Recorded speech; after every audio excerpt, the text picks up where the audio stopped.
Драголюб Гаврилов од Чешиново цел живот го храни семејството со производство на ориз.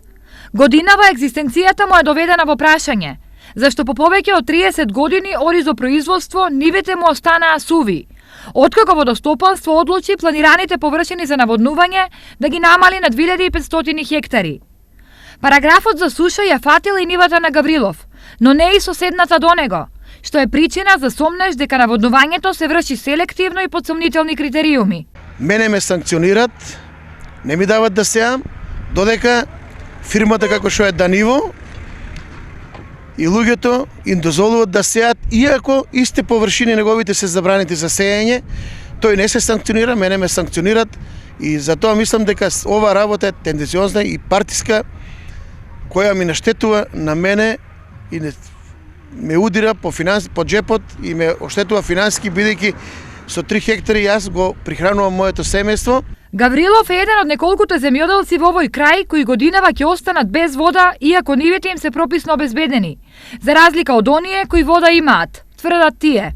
Површините што сакаме да ги наводнуваме, што немаат никаков проблем за штета правење околу оризовите полиња,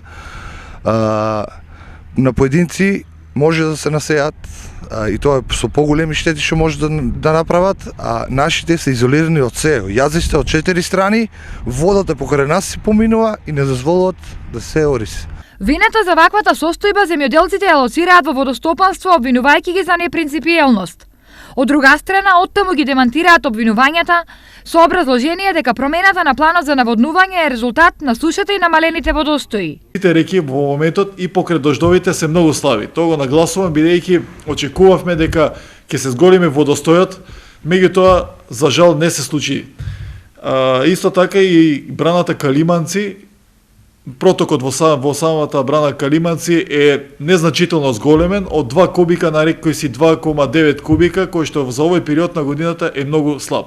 Но токму недостигот на вода, дел од земјоделците се обидуваат да го решат со непрописно копање на канали и крадење на вода, состојба која веќе е регистрирана на неколку локации во Кочанско.